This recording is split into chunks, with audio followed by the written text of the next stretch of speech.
the shadow that faded with the light. Have you ever felt like you were trapped at the bottom of a deep well with no way out?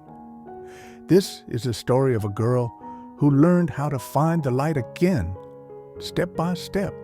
Maybe this story is the spark you need today. In the heart of a crowded, weary city where everyone seemed to be rushing and competing, there lived a young woman named Leah. Since the day she lost her father, life had lost its color. Every morning, she woke up with heavy eyes, staring blankly at the white ceiling. Her only wish was to fall back asleep because in dreams, her world at least felt a little quieter.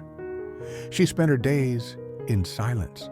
The ringing phone, the news, the messages, she had turned them all off. She told herself she didn't want to be disturbed, but deep down she knew the real reason. She was afraid to face herself. One day, when the sky was rainy and the air smelled of wet earth, her grandmother knocked on the door. With a gentle face and warm eyes, she stepped inside. The house was quiet, except for the soft tapping of the rain. Her grandmother took Leah's hand and said, "My dear, when sadness comes, it's trying to tell you something, but you only look at the darkness. Come, let's do something together." Leah slowly lifted her head. "Do what?" Her grandmother smiled softly. "I want to take you somewhere you will remember who you are." They left the apartment and walked together to an old greenhouse, a place always filled with vibrant flowers. When her grandmother opened the door, the scent of geraniums and roses poured over them like a warm wave. For a brief moment, Leah's eyes lit up. "It's so beautiful here." Her grandmother nodded. "Do you see these flowers? How do you think they survive the winter? Someone visits them every day, gives them a little water, a little light. You have to care for your heart in the same way." Leah sat down beside a pot of roses and gently touched the wet leaves. It felt as if her heart had drunk a single drop of water after so long. From that day, she decided to do one small thing each day, no matter how simple. On the first day, she just made her bed. On the second day, she opened her window and took a deep breath.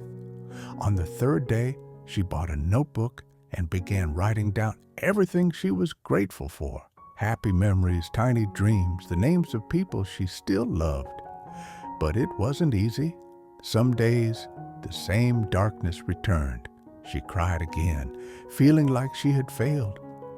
One night, while the rain fell heavily outside, Leah sat alone in her room. She lit a candle and looked at her notebook. On the first page, she had written, "I want to live again." She placed her hand over the words, and her tears fell onto the paper. But this time, they weren't only tears of sorrow. A seed of hope had also begun to grow. Months passed. Leah was no longer the girl who spent her days staring at the ceiling. She woke up each morning with a little more strength. She watered her plants. She took short walks. She visited a cafe and drank tea alone. And slowly, she reached out to her friends again. One night, under that same starry sky, she remembered the day she thought there was no way out. She smiled and whispered to herself, "I did it. And if I could, anyone can." Moral of the story, sadness and depression are like winter, cold, dark, and long.